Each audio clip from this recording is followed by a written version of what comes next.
જય શ્રી કૃષ્ણ બધાને. તો ધર્મના પાપાએ તો સેવ મમરા ખાય અને તરત ચાલુ કરી દીધું હતું બસ ધર્મની સાથે ટાઈમ વિતાવવાનું.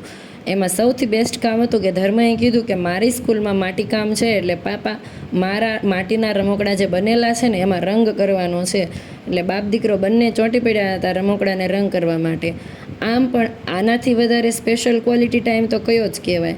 અને ત્યાર પછી અમારા બંને જણાનું ફેવરેટ કામ ગાર્ડનિંગ. જ્યારે અમે ક્વાર્ટરમાં રહેતા ત્યારે પણ ત્યાં એવા સરસ ગાર્ડન બનાવ્યા હતા, પરંતુ અહીં તો ફળિયામાં બ્લોક છે એટલે ગાર્ડનનું એટલું બધું થાય નહીં. જે કુંડામાં માટી હતી એમણે ચેન્જ કરી આપી હતી અને પછી અમે સાંજે બેસી ગયા હતા વાળું કરવા માટે.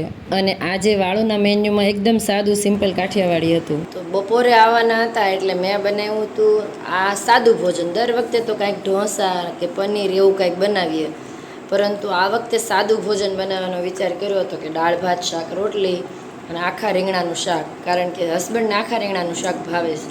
તો આ વખતે આવ્યા જ નહીં. આ વખતે 5:30 પછી આવ્યા.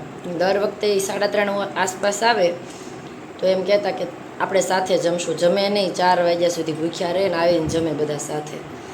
અત્યારે હવે રાતનું વાળું સાથે છે. બપોરે જે આવવા નહોતા એ ટાઈમે ન આવ્યા એટલે ફરીને અમારા જમવામાં જે છે હું તમને બતાવું. આખા રીંગણાનું શાક, દૂધ અને બપોરના દાળ ભાત અને હસ્તીન ઘરેથી આવેલી આ સેવ, બ્રશ હોય ગેસ બધાને બ્રશ એવું કે ગામડે, અને ગોળનો ડબ્બો એ કેમ ભૂલાય.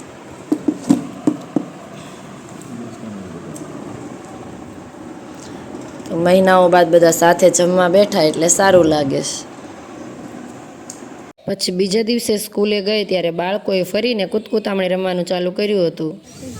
આ કઈ રમત છે લોખંડના હરિયાવાળી? કૂતકૂતામણી. હા, ઓકે, ચાલો શરૂ કરો.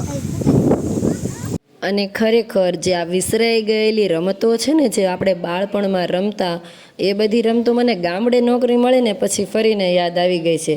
જેમ કે બાળકોના ગરિયા ફેરવવા, વરસાદ આવતા માટી થોડી ભીની અને નરમ થઈ જાય એટલે આ લોખંડના હરિયા વડે કૂતકૂતામણી રમવી. આ સિવાય પણ ઘણી બધી એવી રમતો છે જે મારો ધર્મ રમી રહ્યો છે, જે સિટીમાં તો એ ક્યારેય રમતો નહોતો અને ક્યારેય એણે આવું નહોતું જોયું. અહીંયા ગામડે આવીને તે નેચરની નજીક, માટીની નજીક આવી ગયો છે. એ વાતની મને ખુશી થઈ છે. તો અમે નવા ગુલાબ બનાવ્યા છે. આ સેલ્ફી કેમેરા છે એટલે વ્યવસ્થિત ઊંધા દેખાય છે. કેવું લાગ્યું આ નવું ગુલાબ લક્ષભાઈ તમને? સારું લાગ્યું. તો આજે શનિવાર અંતર્ગત અમે છેલ્લા તાસમાં માટીકામ જે ઘરે અમે સોંપ્યું હતું 2-3 દિવસ પહેલાં, એ બનાવી અને લઈ આવવાનું કીધું હતું. અને શનિવારે છેલ્લા તાસમાં એ બધું પ્રદર્શન કર્યું. અને જ્યારે મમ્મી આવ્યા હતા ત્યારે એણે કલર આપ્યા હતા બાળકોને. તો એ કામ સારું થઈ ગયું. અમે એમ કીધું હતું કે એ કલરનો યુઝ કરીને ખાલી એમનામ રમકડા ન લઈ આવતા, એ રમકડાને કલર કરજો, રંગ કરજો, તમને પસંદ હોય એવા રંગ ભરીને લાવજો. એટલે બાળકો એવું સરસ સરસ કામ કરીને લાવ્યા છે. અમે કીધું તું બની શકે ને ત્યાં સુધી પોતે જ બનાવજો. હા, માતા પિતાની, મોટા ભાઈ બહેનની મદદ લેજો, પરંતુ પોતે બનાવજો. કારણ કે માટીકામ આમ ઘણીવાર આપણે જોયા હોય, સુંદર સુંદર હોય ને સરસ હોય, પરંતુ આપણને ખ્યાલ આવે કે આ કક્ષાનું બાળક આટલું સુંદર ન બનાવી શકે. સુંદર તો હોય જ, પરંતુ એવો શેપ ના આપી શકે. એ હંમેશા મમ્મી પપ્પા અથવા ભાઈ બહેન બનાવી દેતા હોય, પરંતુ આપણે એવું નહોતું કરવાનું. આપણે એવું કરવાનું હતું કે બાળક પોતે જ બનાવે. તો અમે થોડી બાળકોને બેહી કરી હતી કે પોતે બનાવજો, જેવું આવશે ને એવું અમે ચલાવી લઈશું, પરંતુ પોતે બનાવજો. અને બાળકો આજે જે પોતે બનાવીને લઈ આવ્યા છે ને, ભલે એમાં થોડો કચાશ હશે, થોડો શેપ દેવામાં તકલીફ હશે, પરંતુ જે પોતે બનાવીને લાવ્યા એની મજા અલગ જ છે. અને આજે આવું શીખ્યા છે, કાલે આગળ સારું શીખશે. અને મમ્મી પપ્પાને પણ અભિનંદન કે બધાએ બાળકોને મદદ કરી અને સપોર્ટ કર્યો. હું તમને બતાવું તેમનું પ્રદર્શન. તો વરસાદ આવી ગયો હતો 3-4 દિવસ પહેલાં, એટલે ત્યારથી જ અમે લોકોએ તેમને કહીને રાખ્યું હતું કે બાળકો શનિવારે તમારે માટીકામનું પ્રદર્શન છે.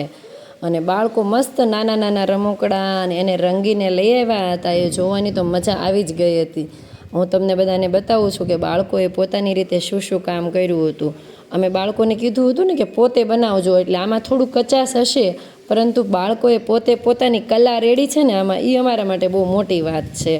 અને મમ્મી પપ્પાએ પણ ફૂલ સપોર્ટ કર્યો હતો. બધા છેક સુધી રમકડા મૂકવા આવ્યા હતા કે બાળકોના રમકડા તૂટી ના જાય એટલા માટે મમ્મી પપ્પાનો પણ ખૂબ આભાર. સરકારી શાળામાં આવો વાલીઓનો સપોર્ટ મળે છે તે માટે બધા વાલીનો પણ ખૂબ ખૂબ આભાર. અને વાલીઓએ પણ આ કામની અંદર બાળકો કહેતા હતા કે ફૂલ સપોર્ટ કર્યો હતો. અને બાળકો એમાં આ જે ગાડું બનાવીને લઈ આવ્યો હતો ને એ તો સૌથી અલગ હતું. ને વાડી વિસ્તારના બાળકો, જે મજૂરના બાળકો હતા, એ લોકો માટે ઓપોર્ચ્યુનિટી જ હતી, કારણ કે વાડીએ બીજું કાંઈ સામાન મળે ના મળે પણ માટી તો મળી રહેવાની. એટલે માટીમાંથી વાડી વિસ્તારના બાળકોએ પોતાની કલા કહેવાય ને ઉભારી અને રમકડા બનાવ્યા હતા. અને અમે તેમને સપોર્ટ પણ પૂરો કરતા હતા કે જેવું લાવ્યા છો એવું બતાવો, સંતાડવાની જરૂર નથી, શરમાવાની જરૂર નથી, તમે લોકો જેવું લઈ આવ્યા છો એવું અમારે સ્વીકાર કરવાનું છે. અને સાચે જ એ લોકો કલરનો ઉપયોગ કરીને નાના નાના ગણપતિ, ગેસ, ચૂલા, રમકડામાં તો એને દુનિયાભરનું બનાવીને લઈ આવ્યા હતા. કોઈક ડાયનોસોર લઈ આવ્યું હતું,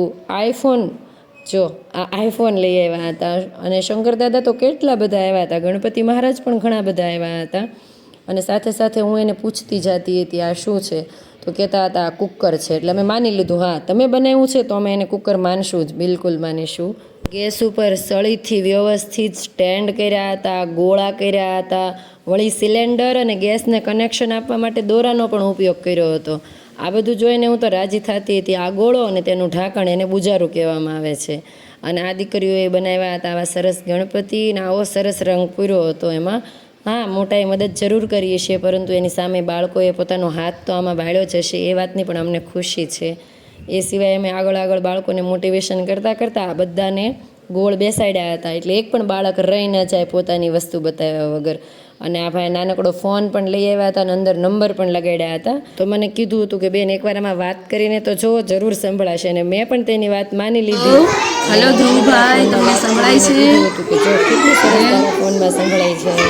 અને પછી આગળ બેસાડ્યા હતા અમે બધા બાળકોને, તો દરેક બાળકોનો વારો લઈ અને અમે તેમનું પર્સનલ રમકડા જોઈ રહ્યા હતા. એટલે બાળકોને પણ એવું લાગે કે અમે જે મહેનત કરી છે ને એ સિદ્ધ થઈ, અને બેને અમારા મહેનતની અંદર અમારા રમકડામાં ધ્યાન આપ્યું. તેમના બનાવેલા બધા જ રમકડાના અમે ફોટો લીધા અને બધા જ રમકડા સાચવી અને પોતપોતાના ક્લાસમાં મુકાવી દીધા હતા. એટલે બાળકોને પણ મનમાં ખુશી થાય કે અમારા બનાવેલા રમકડા અહીં સ્ટોર થયા છે. શનિવાર હતો એટલે સવારની સ્કૂલ પતાવી અમે બપોરે ઘરે પહોંચ્યા તો આર્મી મેને શરૂ કરી દીધું હતું પોતાનું કામ. સૌથી પહેલાં તો ફિલ્ટરને ઉતારી લીધું હતું ને તડકે રાખી દીધું હતું, કારણ કે ફિલ્ટરને ગયા વખતે આવ્યા ત્યારે ખરીદ્યું હતું ને આ વખતે સાફ કરવાની જરૂર થઈ ગઈ હતી. એટલે સરસ તડકે ઉતારી અને તપાવેલું હતું. અને ફિલ્ટરની નળીઓની અંદર જે કાંઈ થોડી લીલ કચરો બધો જામી ગયો હતો એ બધું તેઓ સાફ કરતા હતા. સ્કૂલેથી આવીને થોડા ફ્રેશ થઈ અને જેવા બેઠા એટલે ધર્મભાઈએ ચાલુ કરી દીધું હતું પોતાના ફાઇટર પ્લેન વડે રમવાનું. વળી મને બતાવતો હતો કે અમ્મા આની અંદર મિસાઇલ ક્યાં રાખે તમને ખબર છે? જો અહીંયાથી ખુલી જાય ને એની અંદર મિસાઇલ રાખવામાં આવે છે. મેં કીધું વાહ ભાઈ, લડાકુ વિમાન, લડાકુ પતિ, લડાકુ બચ્ચા, હવે આનાથી વિશેષ શું જોઈએ બધાને.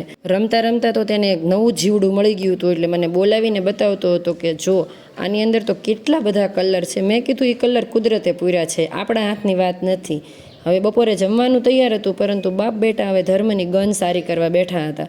જ્યાં સુધી ગન સારી નહીં થાય ત્યાં સુધી જમવાનું વેઇટ કરી લેશે, પરંતુ ગનને પહેલાં સારી કરવાની હતી. કારણ કે ઘણા સમયથી ધર્મએ આ ગનના પૂર્જા બધા ખોલી નાખ્યા હતા અને પાપાની વાટે રાખી.